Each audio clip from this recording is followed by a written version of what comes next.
ایک دن خوب شراب پی گئی، کمرہ نیا نیا تھا، شراب پرانی تھی، 3 گلاس تھے، لکڑی کی میز پر رکھے تھے جس میں ارغوانی شراب سوڈے کے ساتھ ملی نظر پڑتی تھی۔ ہم دونوں ایک صوفے پر تھے، وہ سامنے بیٹھی تھی، گناہ کے مغرور احساس سے بھری اور اس کی آنکھوں میں شراب چھلک رہی تھی۔ وہ خریدی گئی عورت تھی۔ یہ عورتیں عموماً بہت اچھی ہوتی ہیں، بے نام سی شرم ان کے چہرے پر نظر نہیں آتی۔ بہت شفاف صاف پانی سا ننگا چہرہ دیکھتا ہے، نظروں کا برہنہ جواب ان کے ہونٹوں کے کنار پر ٹھہرا رہتا ہے۔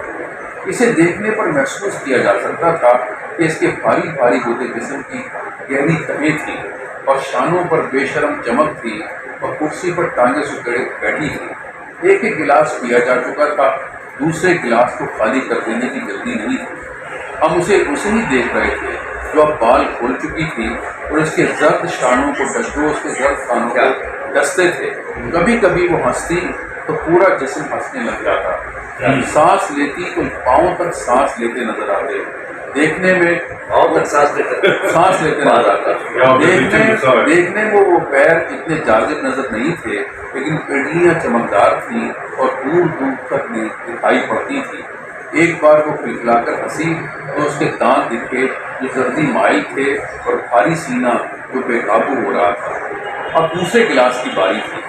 شراب حلق میں انگیلتے میں نے اسے دیکھا، پھر اس کے پیچھے جو کھڑکی جڑی تھی جہاں بہت گہری رنگ کا پردہ تھا اور باہر جو بادل تھے اور برسنے لگے تھے۔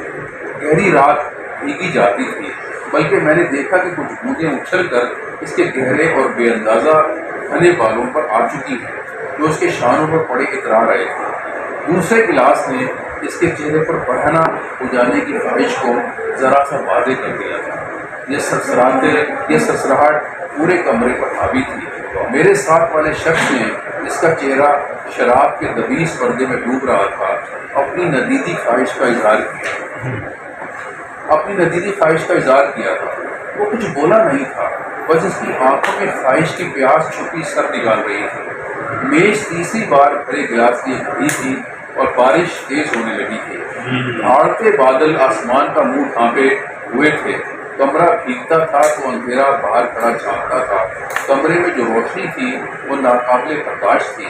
تبھی وہ کھڑی ہو گئی تھی۔ میں نے دیکھا تھا اس کا بھاری بدن آنکھوں کی پیاس دیکھتا ہے، اور میرے ساتھ والے کا چہرہ کھمکانے لگا ہے۔ پھر وہ جھملایا ہوا چہرہ کھڑا ہو گیا تھا۔ پھر کمرے کے ساتھ جو کمرہ تھا اس کے کھلنے کی آواز سنی گئی تھی۔ اب میں اکیلا رہ گیا تھا۔ میں نے ایک اور گلاس بنایا تھا اور اس کی تلخی میرے اندر کچھ کاٹتی ہوئی محسوس ہوئی تھی۔ دوسری طرف سیڑھیاں تھیں جو نیچے اتر رہی تھیں۔ بس میں سیڑھیاں اترا تھا اور بھیگتی سڑک کے کنارے چلتا بہت دور تک نکل گیا تھا، جہاں گہری رات تھی، سنسان درخت تھے اور بہت تیز بارش میں بھیگ رہے تھے۔